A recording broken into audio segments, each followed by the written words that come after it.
अरे सरिता बहन, घर पर हो?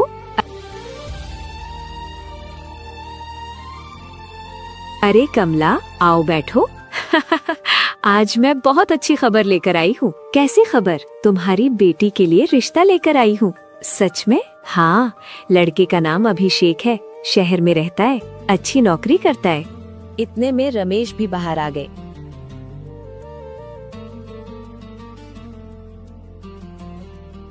क्या बात हो रही है? भाई साहब, आपकी बेटी के लिए रिश्ता लाई हूँ। अच्छा, लड़का क्या करता है? एक बड़ी कंपनी में काम करता है और घर में बस वो और उसकी माँ रहते हैं। दहेज की कोई बात?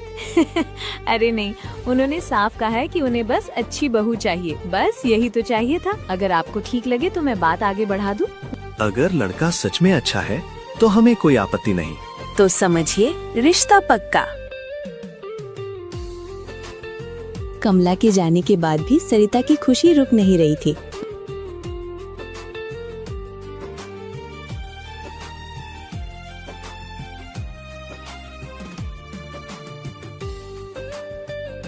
देखिए, भगवान ने हमारी सुन ली।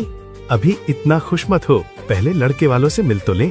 मुझे तो भरोसा है, सब अच्छा ही होगा। अगर मेरी बेटी खुश रहेगी तो मुझे और कुछ नहीं चाहिए।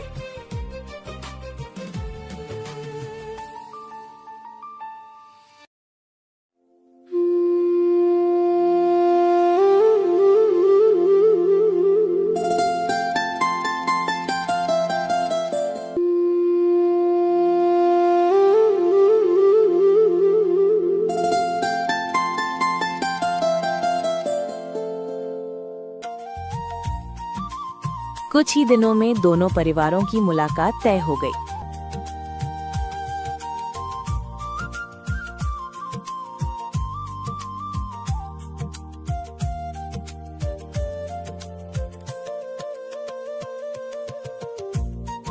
सब लोग बैठ गए। थोड़ी देर तक सामान्य बातें होती रहीं।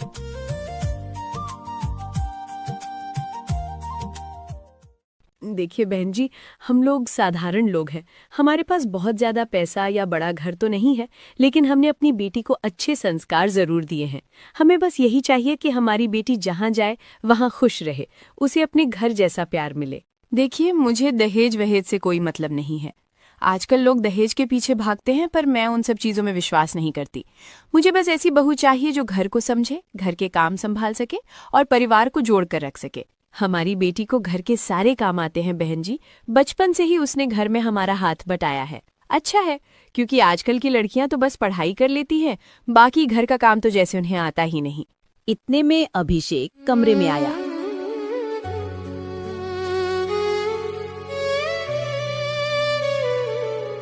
यह है मेरा बेटा अभिषेक।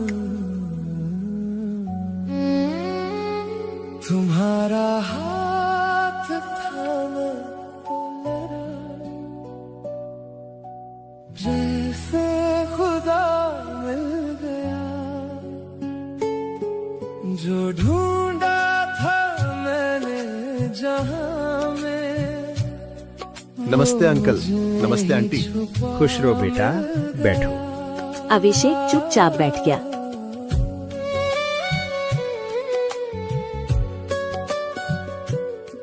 न चेहरे की वो रोशनी थी, न ख्वाबों सा कोई जहां। अगर आपको ठीक लगे तो बच्चे थोड़ी देर आपस में बात कर लें। आखिर शादी तो इन्हें ही करनी है, इसलिए इनकी भी राय होना जरूरी है। हाँ बिल्कुल, बात कर लें। आप कुछ पूछना चाहते हैं? मतलब अगर आपको मेरे बारे में कुछ जानना हो तो आप पूछ सकते हैं। नहीं, ऐसा कुछ खास नहीं। मतलब आपको कुछ भी नहीं पूछना? आमतौर पर तो लोग बहुत सारे सवाल पूछते हैं, जैसे पढ़ाई क्या है, शौक क्या है, आगे क्या करना चाहती हूँ। अगर आपको कुछ पूछना हो तो आप पूछ सकती हैं। अच्छा, तो मैं ही पूछ लेती हूँ। पूछ। को कैसी लड़की पसंद है? जो घर संभाल सके और ज्यादा सवाल ना करे। अच्छा, और अगर लड़की थोड़ी ज्यादा बातूनी हो तो? मुझे ज्यादा बातें पसंद नहीं। अच्छा, ठीक है, तो फिर मुझे थोड़ा संभल कर रहना पड़ेगा। आपको इस शादी से कोई समस्या तो नहीं? नहीं, बिल्कुल नहीं। ऐसे ही नैना और अभिषेक का रिश्ता पक्का हो गया। सब गांव के लिए निकल जाते हैं और सबके मन में इस नए रिश्ते से बहुत उम्मीदें थी।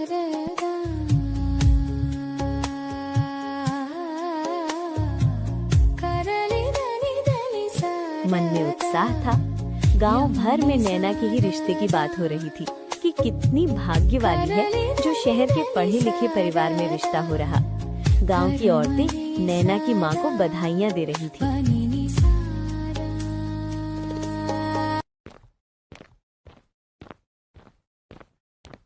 खाना बनाने के लिए लकड़ियां नहीं है, मैं आती हूँ लेकर।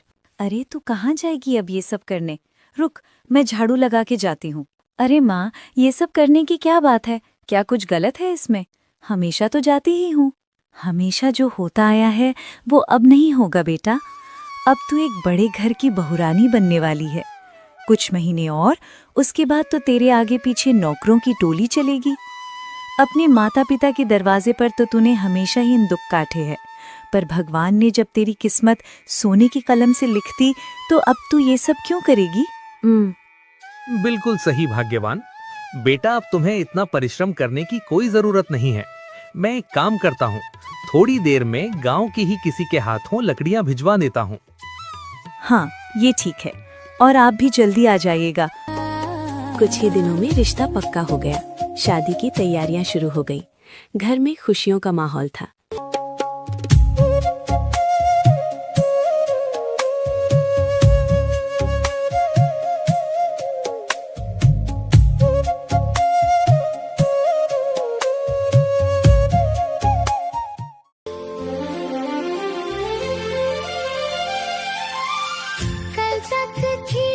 लेकिन विदाई का समय आते ही सबकी आंखें भर आईं। सरिता रोते हुए बोली, बेटा, अब वही तेरा नया घर है। वहाँ सबका सम्मान करना, सबकी बात मानना, सास को हमेशा माँ की तरह मानना और पति का साथ देना। माँ, आपने जो संस्कार दिए हैं वही निभाऊंगी। मैं कोशिश करूंगी कि कभी आपको शिकायत का मौका न मिले। खुश रहना बेटा, बस यही चाहता हूँ। और अगर कभी कोई परेशानी हो तो हमें जरूर बताना। पापा, आप चिंता मत करना, मैं बिल्कुल ठीक रहूंगी।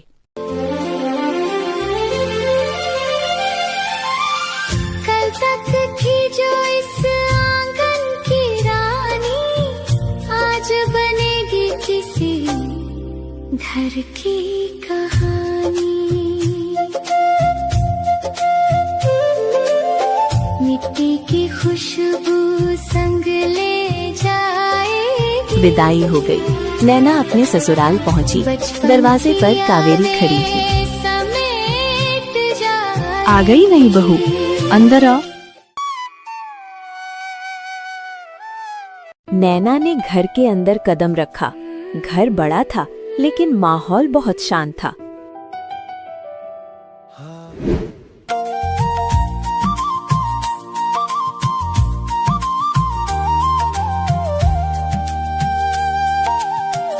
अगली सुबह नैना बहुत जल्दी उठ गई। वो रसोई में गई। कावेरी पहले से ही वहां थी।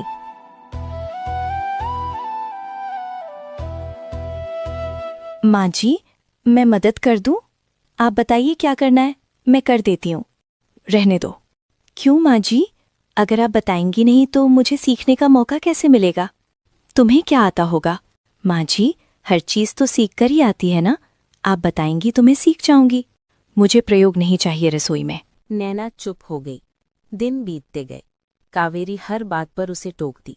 बहू, झाड़ू ऐसे नहीं लगाती। जी माँ जी, अभी ठीक कर देती हूँ। सब्जी इतनी मोटी क्यों काटी? माफ कर दीजिए, अगली बार पतली काटूंगी। काम में इतनी देर क्यों लगती है? आगे से जल्दी कर दूंगी। एक दिन पड़ोस की शारदा काकी घर आए। अरे कावेरी बहन, कैसी हो? बस ठीक हो। अरे, ये नई बहू है क्या? हाँ। कैसी हो बेटी? मैं ठीक हूँ काकी। कावेरी बहन, आपकी बहू तो बहुत सीधी लगती है। सीधी है या नहीं अभी पता चल जाएगा। क्यों? नई बहुएं शुरू में सब ठीक करती हैं, बाद में असली रंग दिखाती हैं। नैना सब सुन रही थी लेकिन चुप रही।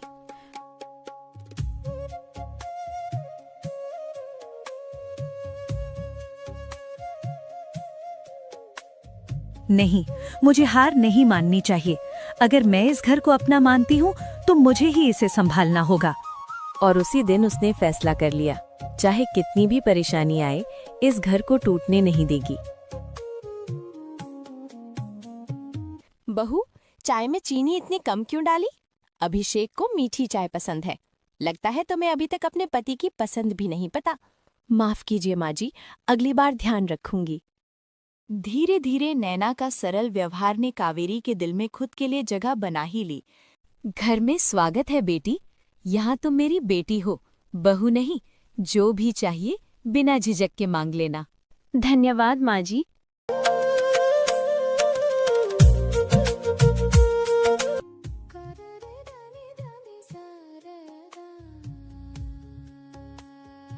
माँ जी, आप यहाँ? अरे क्यों मैं यहाँ नहीं आ सकती? अरे जब से तुझे बहू बनाया है तब से तो मैंने रसोई घर में कदम ही नहीं रखा। अरे माँ जी, आपको अब रसोई घर में आने की जरूरत ही क्या है? अब बस बताइए क्या खाना है, मैं वो सब बना दूंगी। अरे वाह, सच बोलूं मैं तेरे घर बहू लाने गई थी, पता नहीं था कि बेटी मिल जाएगी। सच में तो बहुत प्यारी है। कावेरी ने नैना को बहुत प्यार दिया, पर अभिषेक में कुछ ज्यादा परिवर्तन नहीं आया। वो सुबह ऑफिस चला जाता और देर शाम तक लौटता।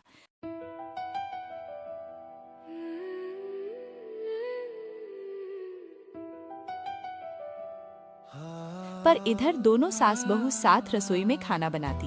कावेरी पुरानी कहानियां सुनाती और नैना हंस हंस कर सुनती। शाम को दोनों आंगन में बैठकर चाय पीती। बेटी तुम बहुत अच्छी हो, मुझे लगता है भगवान ने मुझे एक बेटी दी है। माँ जी, आप भी मेरी माँ जैसी हैं, मैं बहुत खुश हूँ यहाँ। बेटा, मैं तेरे मन का दुख समझती हूँ। माँ जी? हाँ बहू, चाहे तो कुछ बोले या ना बोले, पर मैं समझती हूँ एक औरत के जीवन में कितना जरूरी होता है उसके पति का साथ। जिस पति के भरोसे वो सब छोड़कर एक नए घर में आती है और वहाँ उसी से अगर प्रेम ना मिले तो दुख तो होता है। माँ जी, मैं नहीं जानती कि अभिषेक जी को क्या परेशानी है, पर मैं भी हार नहीं मानूंगी। ये घर मेरा है, ये परिवार मेरा है, पति मेरे हैं, तो जिम्मेदारी भी मेरी ही है और मैं इसे पूरा करने की कोशिश करती रहूंगी। आगे भगवान की मर्जी। घर में सास बहू का रिश्ता इतना मीठा हो गया था कि पड़ोस की औरतें भी कहती, कावेरी की बहू तो लक्ष्मी है। सास बहू एक दूसरे पर जान छिड़कती हैं। लेकिन एक समस्या थी, अभिषेक। अभिषेक दिन भर ऑफिस जाता, शाम को घर आता तो चुपचाप खाना खाता और अपने कमरे में चला जाता। वो नैना से बहुत कम बात करता। कोई मुस्कान नहीं, कोई प्यार भरी नजर नहीं, कोई कैसी हो तक नहीं। कभी खामोश लम्हों में कुछ कहानियां छुपी होती हैं, कभी अधूरी सी चाहत में कुछ धड़कने रुकी होती हैं।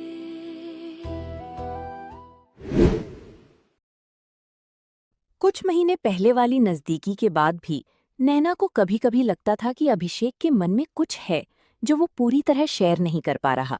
वो अक्सर फोन पर किसी पुरानी बात को याद करके उदास हो जाता या रात को अचानक जाग जाता। एक दिन नैना अभिषेक के स्टडी रूम में सफाई कर रही थी। उसकी ड्रॉअर में एक पुरानी डायरी और कुछ फोटोज मिल गईं। उन फोटोज में अभिषेक एक लड़की के साथ था, बहुत खूबसूरत, मॉडर्न कपड़ों में। नीचे लिखा था प्रिया।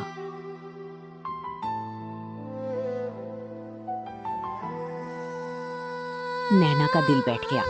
वो चुपचाप सब वापस रखकर बाहर आ गई। उस दिन से वो थोड़ी खामोश रहने लगी।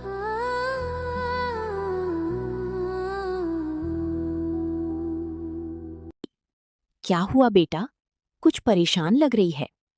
नहीं माँ जी, ऐसी तो कोई बात नहीं है।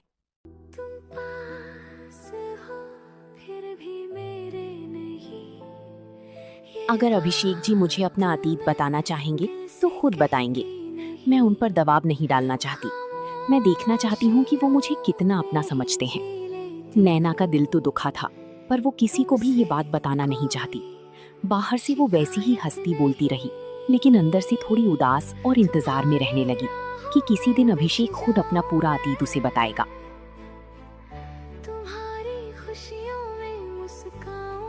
एक शाम जब अभिषेक ऑफिस से लौटा, सरला जी ने उसे अपने कमरे में बुलाया। अभिषेक, बैठ, मुझे तुमसे कुछ कहना है। बेटा, प्रिया वाली बात अब पुरानी हो चुकी है, वो चली गई, अब उसे भूल जाओ। नैना बहुत अच्छी और सीधी लड़की है, उसने इस घर को अपनी ममता से भर दिया है। तुम अभी भी पुरानी यादों में उलझे हो, इसीलिए नैना से पूरी तरह नहीं खुल पा रहे। अतीत को पीछे छोड़ दो, नया जीवन शुरू करो। नैना तुम्हारी बीवी है, उसे अपना सब कुछ समझो। अगर तुम उसे अपना अतीत नहीं बताओगे तो वो कभी पूरी तरह तुम्हारे करीब नहीं आ पाएगी। सोच लो बेटा, ऐसी बहू फिर कहाँ मिलेगी। मत बांधो मुझको ऐसे, ये रिश्ता बोझ लगे। मेरे सपनों की दुनिया इन बातों से दूर जगे।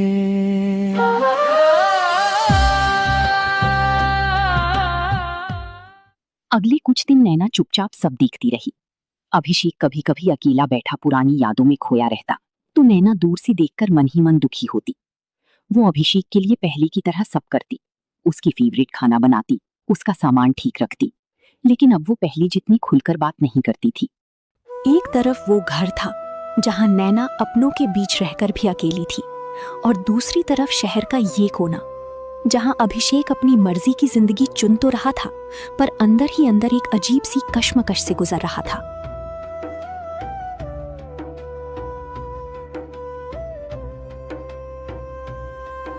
अभिषेक, तुम आज फिर डिस्टर्ब लग रहे हो।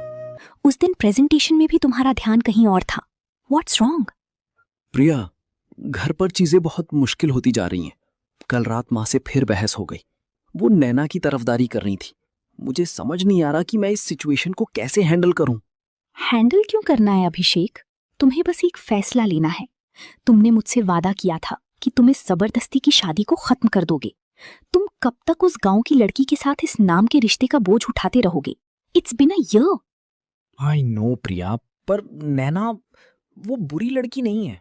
वो घर का पूरा ख्याल रखती है, माँ की इतनी सेवा करती है, कभी किसी चीज के लिए पलट कर जवाब नहीं देती। मुझे कभी कभी गिल्ट होता है कि मैं उसके साथ सही नहीं कर रहा। ओह कम ऑन अभिषेक, बुरी लड़की नहीं है का क्या मतलब होता है? क्या एक शादी सिर्फ इसलिए चलनी चाहिए क्योंकि लड़की सीधी है और खाना अच्छा बनाती है? लुक एट मी, मुझे लाइफ में एक ऐसा पार्टनर चाहिए जो मेरे करियर को समझे, जो मेरे साथ संडे को क्लब जा सके, बिजनेस पार्टीज अटेंड कर सके। क्या तुम्हारी वो गांव वाली बीवी ये सब कर सकती है? क्या वो मेरे साथ कदम से कदम मिला पाएगी? नहीं, वो वैसी नहीं है, वो बहुत सिंपल है। तो बस यही बात है, तुम दोनों का कोई मैच ही नहीं है। तुम माँ की इमोशनल ब्लैकमेल में आकर अपनी पूरी जिंदगी बर्बाद नहीं कर सकते। अगर तुम्हें मेरे साथ अपना फ्यूचर देखना है तो तुम्हें अपनी लाइफ से उस ड्रामे को साफ करना होगा। जाओ और सीधे डिवोर्स की बात करो। डिवोर्स? पर माँ ये सदमा बर्दाश्त नहीं कर पाएंगी प्रिया। तो फिर तुम डिसाइड कर लो अभिषेक, या तो माँ की खुशियों के लिए उस घूंघट वाली जिंदगी में बंधे रहो, या फिर मेरे साथ एक मॉडर्न इंडिपेंडेंट लाइफ जियो। चॉइस तुम्हारी है, पर मेरे पास ज्यादा वक्त नहीं है।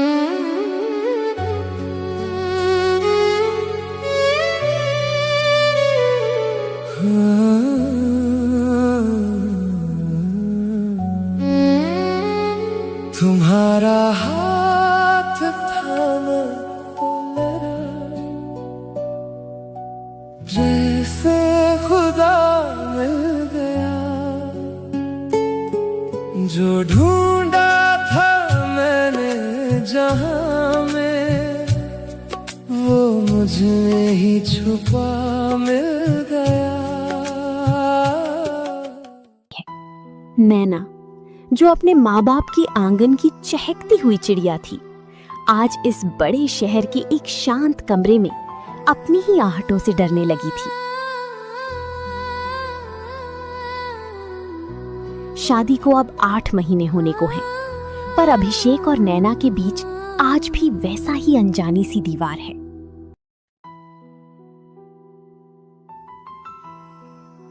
काश तुम मेरे रूबरू ऐसे होती तो मेरी जिंदगी और भी हसीन होती। प्रिया, काश तुम मेरे करीब होती। अभिषेक जी, रात के 12 बज रहे हैं। कल सुबह आपको ऑफिस भी जल्दी जाना है। ये दूध पी लीजिए, थोड़ा आराम मिल जाएगा। मैंने कितनी बार कहा है नैना, जब मैं कमरे में काम कर रहा हूं तो बिना नॉक किए मत आया करो। और मुझे इस वक्त दूध नहीं पीना है। आप शाम को भी ठीक से खाना नहीं खाए थे। माँ जी कह रही थी कि पिछले कुछ दिनों से आप बहुत तनाव में हैं। अगर कोई बात है तो आप मुझसे कह सकते हैं। तुमसे कहूं? तुम समझोगी मेरी बातें? नैना, तुम्हारी और मेरी दुनिया बहुत अलग है। ये तो आप सोचते हैं ना।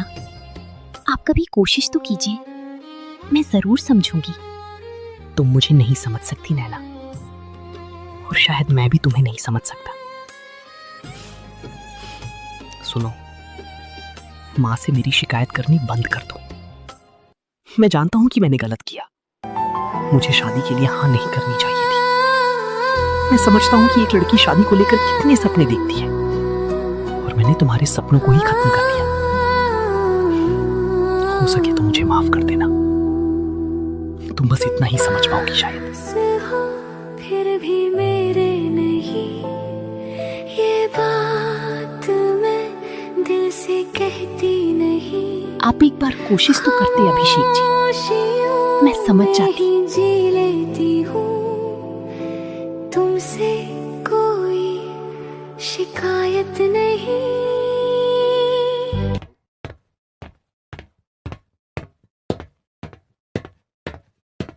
अभिषेक, ये क्या तरीका है बात करने का? वो तेरी पत्नी है, इस घर की बहू है। दिन भर इस घर के कामों में मेरी सेवा में लगी रहती है, और तू उसे दो मीठे बोल भी नहीं बोल सकता? माँ प्लीज, आप नहीं समझेंगी। ये शादी सिर्फ आपकी जिद की वजह से हुई है। मैंने आपसे पहले ही कहा था कि मुझे ऐसी लड़की नहीं चाहिए जो सिर्फ घर संभालना जानती हो। मेरी अपनी एक लाइफ है, मेरी अपनी चॉइस है। चॉइस? शहर की उन लड़कियों की बात कर रहा है जो सिर्फ अपने बारे में सोचती हैं। नैना को देख, सिर्फ तेरे एक नाम के सहारे इस घर में आई है। शुरू में मुझे भी वो खटकती थी, पर उसके निश्चल स्वभाव ने मेरा दिल जीत लिया। याद रखना अभिषेक, किस्मत वालों को ऐसी लड़कियां मिलती हैं। अगर आज तूने उसकी कद्र नहीं की तो कल बहुत पछताएगा। मुझे किसी बहस में नहीं पड़ना। मैं बाहर जा रहा हूं।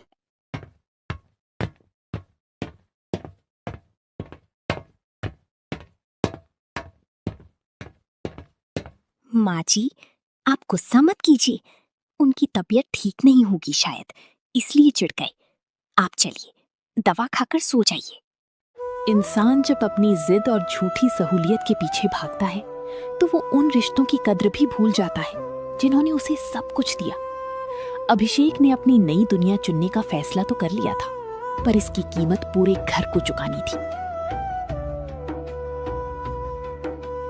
अभिषेक अपने हाथ में एक और छोटा बैग लिए कमरे से बाहर आता है। अभिषेक, तू सच में इतना गिर सकता है? मैंने कभी सपने में भी नहीं सोचा था। उस लड़की के लिए जिसने अभी तक इस घर की चौखट पर पैर तक नहीं रखा, तू अपनी माँ और अपनी ब्याहता पत्नी को छोड़कर जा रहा है। शर्म नहीं आती तुझे? तो मैंने कब कहा कि नैना बुरी है? मैं अपनी तरफ से इसके खर्च के लिए हर महीने पैसे भेजता रहूंगा, और आप भी चाहें तो मेरे नए फ्लैट में आ सकती है, पर प्रिया के साथ। नैना के साथ मेरा कोई भविष्य नहीं है। नैना, जो अब तक खामोश खड़ी सब सुन रही थी, आगे बढ़ती है। अभिषेक जी, अपनी इस भूल को पैसों से तोलने की कोशिश मत कीजिए। जिस दिन मेरे माता पिता ने मुझे आपके हाथ में सौंपा था, उन्होंने एक जीवन साथी ढूंढा था, कोई किराएदार नहीं जिसका आप हर महीने खर्च भेजेंगे। मुझे आपके पैसों की कोई जरूरत नहीं है। नैना, तुम प्रैक्टिकल होकर नहीं सोच रही हो। पैसों के बिना जीना मुश्किल होगा। अभी तुमने दुनिया नहीं देखी है। प्रैक्टिकल तो आप भी नहीं है। आप जिसे आजादी समझ रहे हैं, वो सिर्फ आपकी जिम्मेदारी से भागने का रास्ता है। खैर, मुझे खुशी है कि आज ही फैसला आपने लिया। जो रिश्ता सिर्फ एक तरफ से घिसट रहा था, उसका अंत होना ही ठीक था।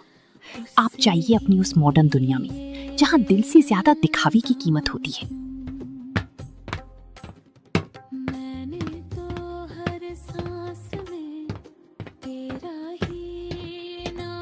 अभिषेक, अगर तू आज इस दहलीज को पार करके उस लड़की के पास गया तो याद रखना, आज से तेरा मुझसे भी कोई रिश्ता नहीं।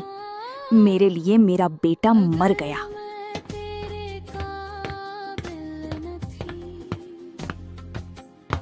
मेरा बेटा कुलक्षण निकला नैना, मुझे माफ कर दे बेटी, मैं अपनी कोख की लाज नहीं रख पाई। माँ जी, आप कमजोर मत पड़िए।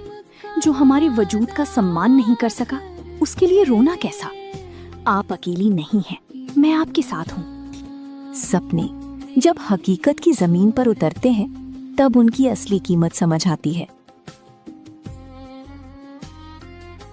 अभिषेक को वो आधुनिक और खुली जिंदगी तो मिल गई थी जिसकी उसने तमन्ना की थी, पर उस चमक दमक के पीछे छुपा खोखलापन अब उसके सामने आने लगा था।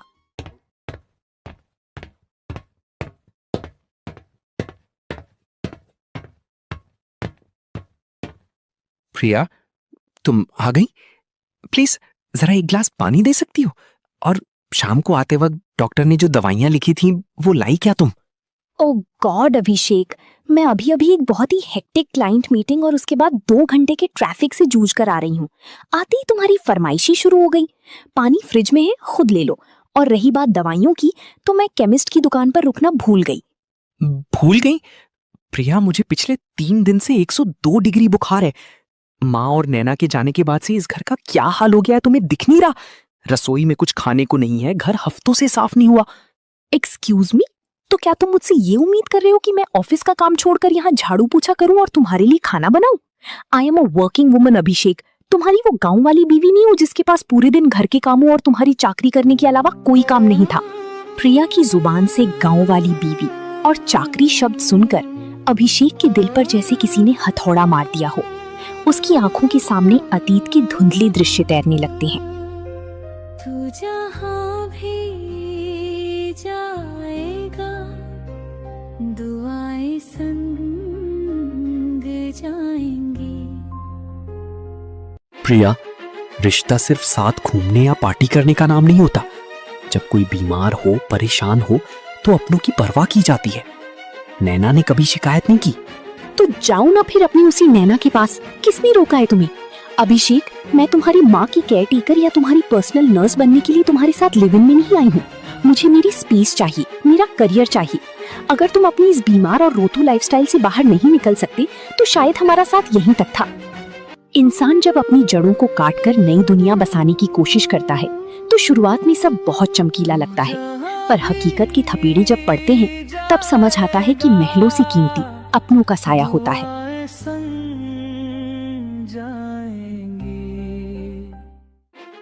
अभिषेक को उसकी माँ के पड़ोसी का फोन आता है कि माँ की तबीयत बहुत खराब है और उन्हें हॉस्पिटल ले जाना पड़ सकता है।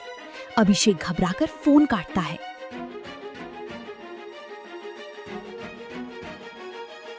प्रिया, पड़ोसी का फोन था। माँ की तबीयत बहुत बिगड़ गई है, वो अकेली हैं। हमें आज ही माँ के पास जाना होगा। प्लीज मेरे साथ चलो।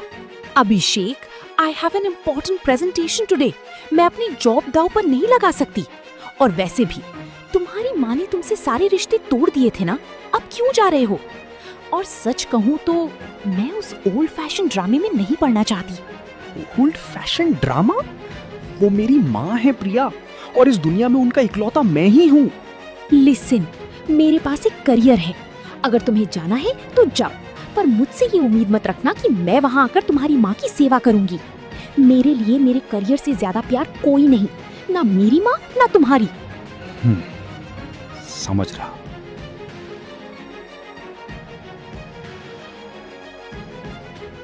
सुनो, कब तक वापस आओगी?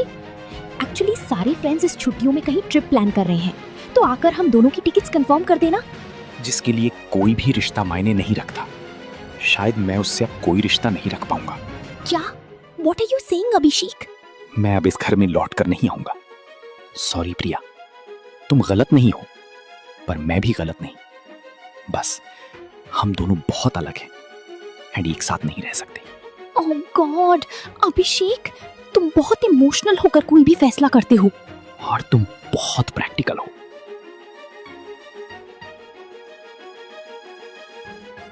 अभिषेक घबराया हुआ अपने पुराने घर जहां माँ और नैना रहती थी पहुंचता है। दरवाजा खुला है।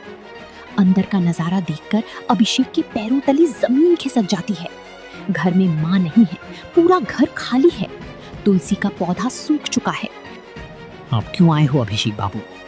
जब माँ बीमार थी, तड़प रही थी, तब तो तुम उस शहर की मीम साहब के साथ ऐश कर रहे थे। वो तो भला हो नैना बिटिया का, जिसने तुम्हारी माँ को संभाला, उनका इलाज कराया और अब उन्हें अपने साथ हमेशा के लिए अपने गांव ली गई।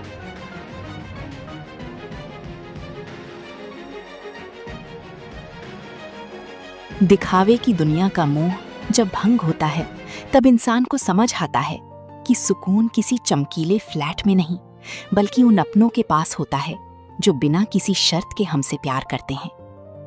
अभिषेक आज अपनी उसी जन्नत को तलाशते हुए नैना के गांव की चौखट पर खड़ा था।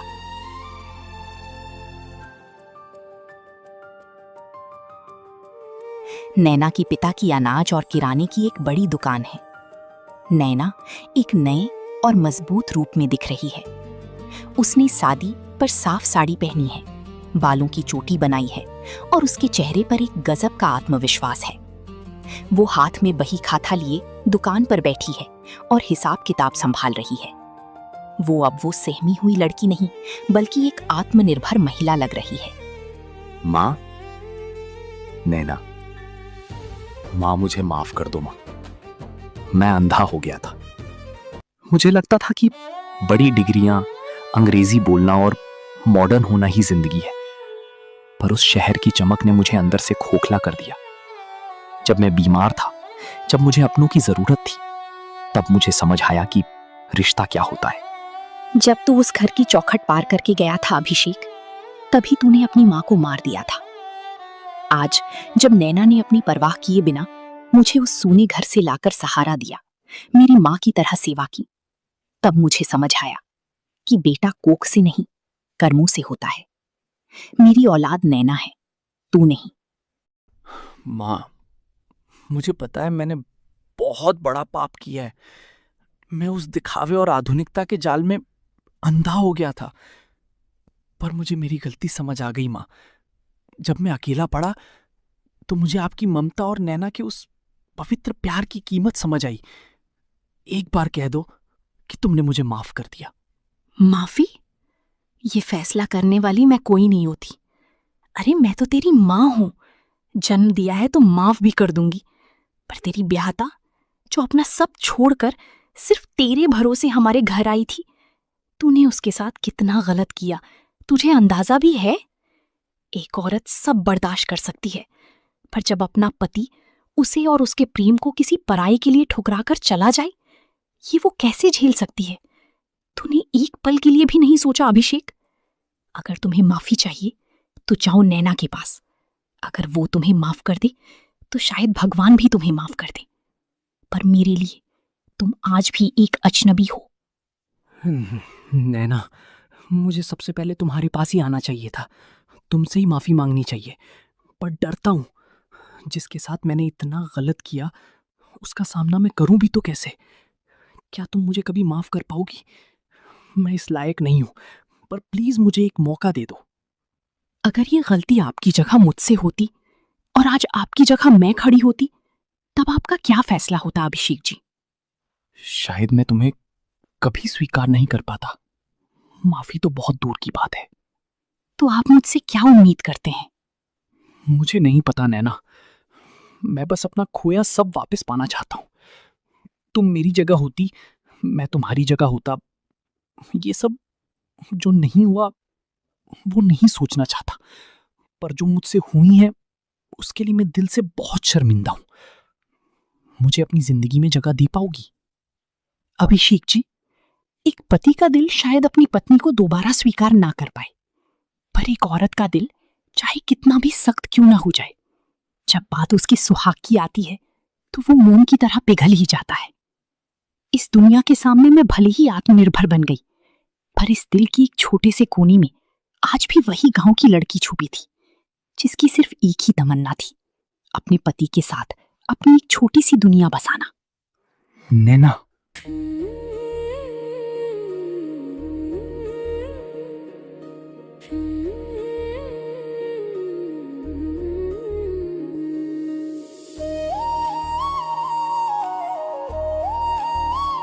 आपकी सबसे बड़ी खूबी यही है कि आज आपने मुझसे कोई झूठ नहीं बोला, कोई बहाना नहीं बनाया। आपकी इसी सच्ची और साफ माफी ने मेरे दिल की सारी शिकायतें खत्म कर दी। मैंने आपको बहुत पहले ही माफ कर दिया था अभिषेक जी। लोग कहते हैं मैं मजबूत बन गई हूँ, पर सच तो ये है कि मेरी इस मजबूती की असली वजह भी आपकी यादें ही थी। नैना, एक औरत को कोई कभी नहीं समझ सकता, क्योंकि शायद उनके जितनी महानता, बड़प्पन और रिश्ते की समझ किसी में हो ही नहीं सकती। फिर क्यों मुझको लगता है डर, तेरा मेरा प्यार अमर, फिर क्यों मुझको लगता है डर।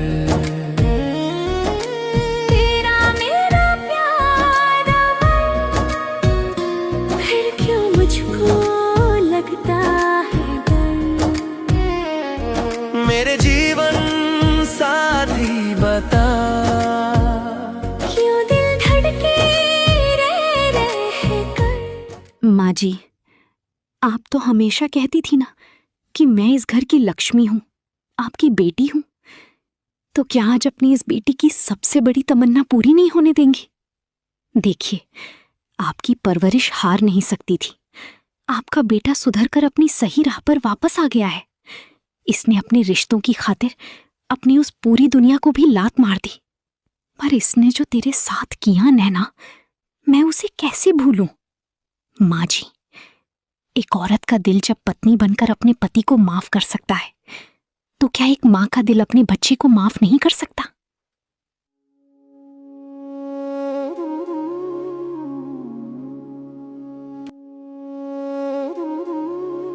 माँ का आंचल तो पूरी दुनिया की गुनाह छुपा लेता है, फिर ये तो आपका अपना अंश है। अब अपना ये गुस्सा छोड़िए माँ जी, और अपनी इस बेटी का उजड़ा हुआ संसार फिर से बसा दीजिए। हम दोनों को आशीर्वाद दीजिए।